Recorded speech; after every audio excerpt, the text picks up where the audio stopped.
So when life falls apart, a breakup, a job loss, a sudden trauma, betrayal, the situation itself is real, but something else is happening at the exact same time.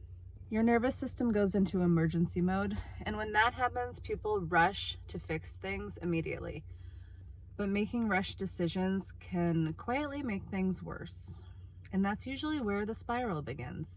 Because when your life suddenly changes, your brain doesn't just lose plans, it loses predictability. The nervous system hates unpredictability. And this spiral is not a personality flaw, it's a nervous system issue. So the brain is constantly predicting what's going to happen next. When life collapses, those predictions suddenly fail. Psychologists call this prediction error. And when it spikes, the brain engages its stress systems.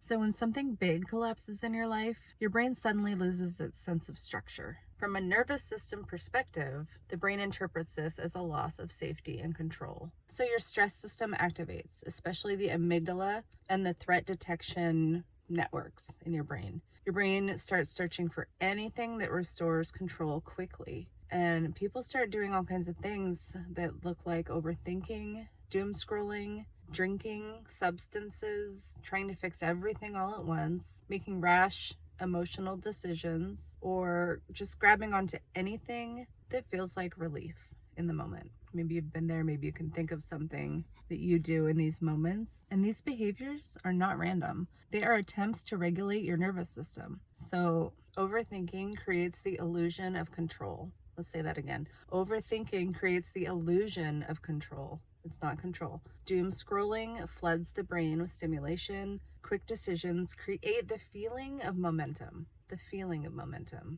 But because these actions are driven by stress chemistry, they often create more instability instead of less. Another thing you'll notice during times like this is that emotions run high. But the problem isn't the emotion. The problem is when emotion becomes the decision maker. When stress is high, the brain shifts processing away from the prefrontal.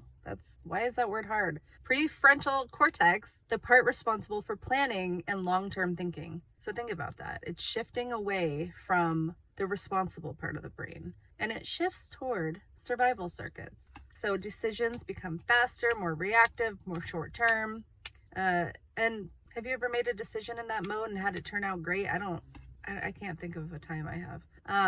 And this is why regulation matters, because when your nervous system stabilizes, your emotions become information, not instructions. And your emotions are valuable feedback. So a lot of people think that they need motivation to rebuild their life, but motivation is a feeling, and feelings fluctuate based on all kinds of factors: stress, sleep, and uncertainty. And in unstable periods, relying on motivation is like trying to steer a ship in a storm, right? So structure works differently. Structure reduces cognitive load. We love that for our brain. When your brain already knows what the next step is, it stops searching for answers constantly.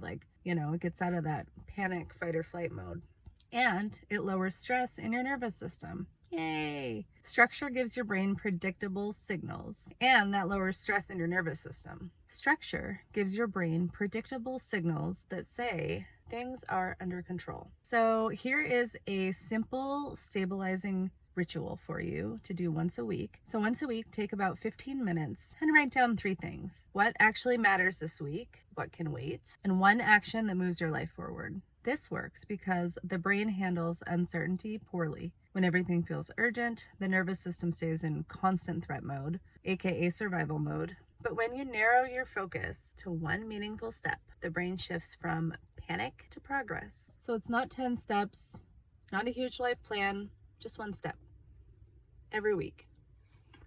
Because progress, even small progress, releases dopamine.